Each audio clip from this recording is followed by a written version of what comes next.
Dave, we're Hanlon Motorsports. You know us, we're the Trawick 5 and 16 specialists.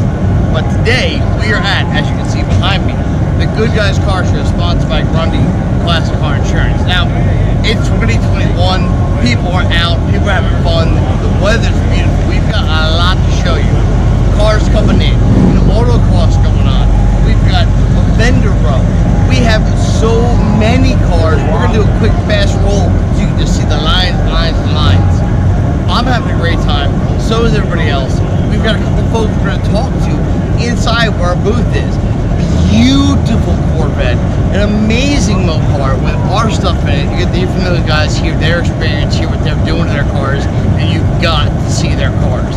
Not just the teaser, the truth. You've got to see these. So, we're here, we're having fun. Goodguys car show. Watch what's coming.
Hey, we're here with John with his wonderful Corvette. Got a hell of a backstory to it.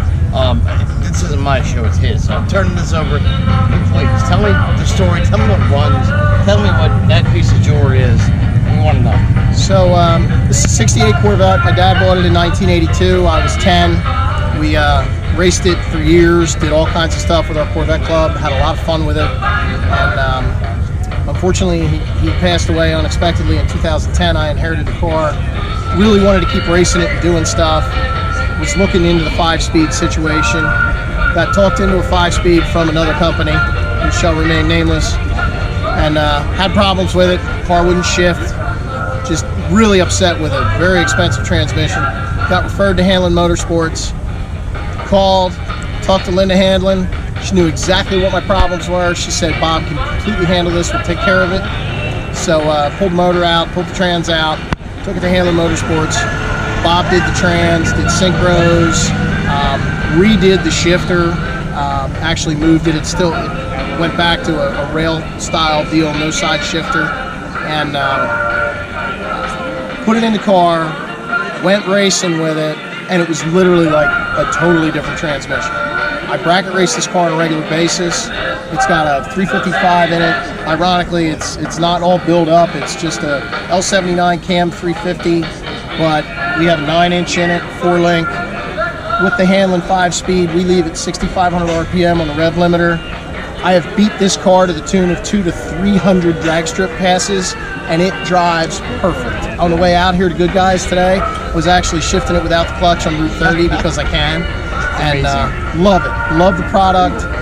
Can't say enough about Hanlon Motorsports, the service, the product, everything. So that's about the deal.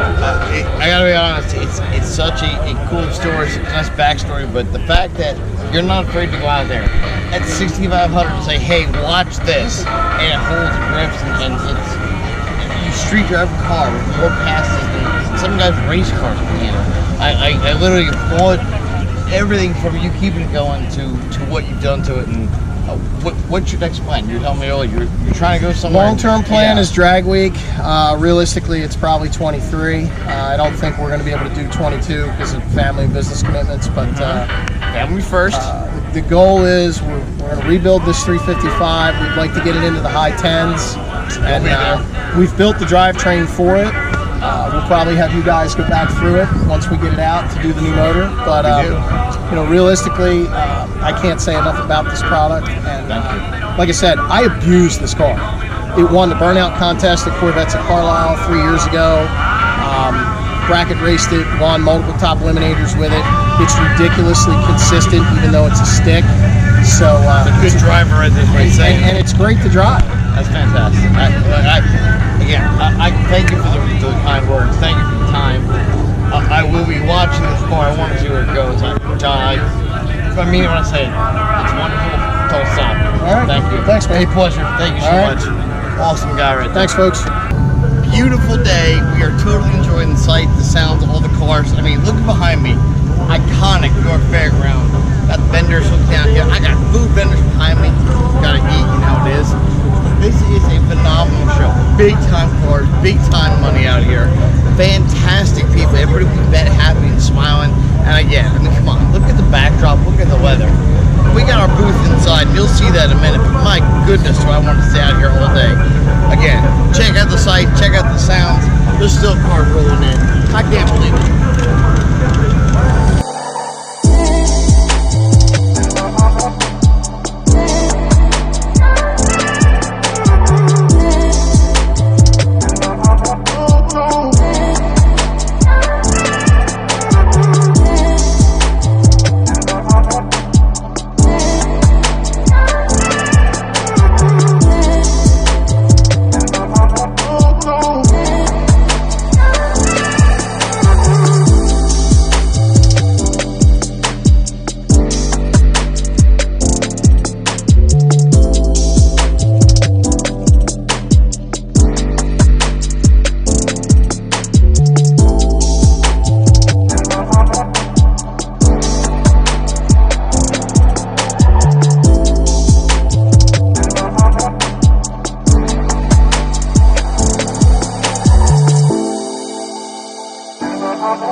Hey, so I'm here with Tommy, his 62 vet in the background. Now, for once, I'm not going to say much. I want to turn this over pretty quick to him.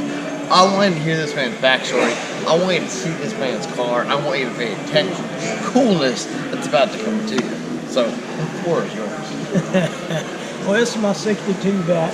I started building in 2011. I had a heart surgery, bypass surgery, and my wife wanted this car to come over to Des Moines, Iowa.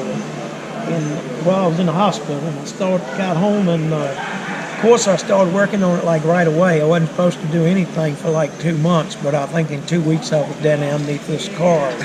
You're right. It's been a project ever since, and so it's got a lot of unique characters. The engine is a race car engine. Wayne Hohensch built my engines. Ron Huddle with my carburetor.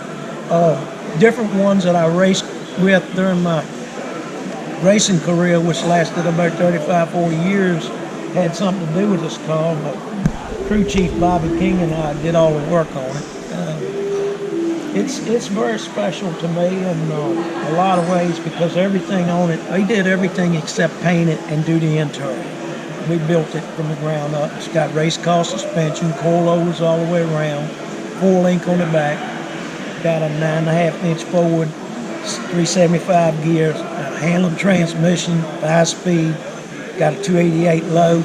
It's like having a 488 gear in it when you pull off and really want to get down with the program. It really gets down with the program. I mean, it's got a 585 foot-pounds of torque, and this thing will get it. I'm telling you, she's pretty potent, but it's a little bit too sharp to be driving around on the street. The only thing I do is unload it and drive it around the block and clean it up, put it back in its proper place. If I can interject for a second, let me tell you what, we do shows, right? You've seen us do other ones, you've seen the stuff here. When I walk around and I look at cars, I admire the work, I understand the work, been around the world a long time, from fab work to sales work, right? This car, before I met Tommy, this car stopped me in my tracks. Underhood, inside, I was on my hands and knees, which is hard for me, I can't get back up, looking underneath this car. I want you to understand that what he's saying about how it's important to him is amazing. And then when you look at the quality of work and what's done to it, mind-blowing. I mean, he's being modest about some of this stuff. He's being modest about his career. So, this man's won championships in the Busch Car Series, okay? Like, you gotta understand, what you're looking at is a timepiece that's done and then some. So all polished stainless exhaust on it. We built all the exhaust ourselves. It's all 2.5-inch polished stainless. It's the old calipers on the front. A full piston come off of Lincoln Continentals, 1969, 68 Lincoln Continentals had those junkyard calipers. We used to use them on the race cars years ago. So we went and found some, pulled them off a car, and rebuilt them. Had them powder coated, and had a friend of mine make the rotors and all. They're 13-inch rotors. The thing will stop on a dime. It's pretty unique. It's got a lot of characteristics that favor race cars, and it handles better than a new Corvette. This thing will handle like you at Martinsville, right on the curb. It's awesome. And the transmission, you can upshift it at 8,000 flat on the floor. You downshift it. It just works so good, and it's so slick. It's just, like I said, the sad part of it is I've gotten it to where now you just can't take it out and drive it like that. When I first started out, you could drive it like that, but I've gone past that. I really never meant for it to turn out to be a showpiece like it is. But as you go along with time, doing this and doing that, every winter became another project, and so now it is what it is. It's when you walk in the jewelry store and there's that one ring that stands out. It's that one ring that stands out. You don't ask how much, you just go, will it fit, right? Like, this is the one. This is the one, right? This is why you don't drive it. There's guys like me out there. You don't want him to come behind, right? This is why. And yet, if I saw him in the street and tried to race it, he'd smile, and then I'd be like, "Those are some awesome taillights. I want to love driving." Right? It's that great. So I mean, Tommy, I want to applaud everything from the story to the car to what you've done, and quite frankly, your career achievements. Meeting you has been an experience. Seeing your car has been an educational and humbling experience. Well, and I mean it when I say it. Yeah. All around. Congrats, thank you, etc. Man. Thank you, man. I appreciate it. This is the real deal right here. Okay. I appreciate it. Appreciate the shows. It's always nice coming to the shows and meeting new people. We see people come around here we've never seen before. Some of them walk by and look, and some of them come over and sit down and talk for a half hour. So you You have acquaintances everywhere you go with these cars, Sure. and it's that is a neat deal. And some try and touch it. I watch you tackle. Now, truly, you're right. Though. I've been our booth is right across from this beautiful piece of jewelry. I watch them talk, interact, and it's great to see people go like that second, third look, and it couldn't be a nicer guy to talk to and chat up and whatnot. And the fact that you have the knowledge you have, it's not just like, oh yeah, I put some brakes on. No, like you hear what he says, the stuff that I've now learned, right? I'm gonna take me forever, and this car may end up as a blown up poster in my garage at home. I had a lot of training along the way. Yeah, right? Can't live and learn and then some, right? Yeah. This is the one car I got I don't put dents in. Right, yeah. There's no bicycle in the garage next to it, right? Like them old race cars, they used to put dents in them every week. Oh, that's rubbing is racing, right? That's how it goes. That's right. Again, I can't thank you enough. I can't applaud you enough. Thank you for your time. Thank you for what you've done. Thank you for everything. My pleasure. I man. appreciate it. Thank you, guys. Awesome, man. Appreciate you guys stick with us for more stuff. For sure, he goes to other shows. You look for him. Look for this car if you're out and about. I'm glad Dale Earnhardt ain't here, because the first thing he used to tell me is you got to put a tire mark on that car. I'll be the first one to do it. And he would have done it. Knowing the personality, you'd have come back one day and go, you gotta be kidding me. Yeah. That thing's too pretty, you got to put a tire mark on it. So, Told you, real deal right luckily here. we ain't had that problem. No. My goodness. Tommy. Thank you, buddy. Thank you. Yes, sir. Thank you. Appreciate it. Take care. York Show, good guys, 2021, wrapping up. We are Hanlon Motorsports. We thank you for watching. Hope you enjoyed all the interviews, the sights, sounds, etc. We have more shows to come, more fun to come, we have burnouts to come. I implore you, please, watch us, like us, follow us, enjoy us, and most of all, if you need something, hit us up. I'm Dave, we're Hanlon Motorsports, HanlonMotorsports.com, Tremec 5 and 6 speed. You need it, we got it, we fix it, we sell it. Later, I'm out.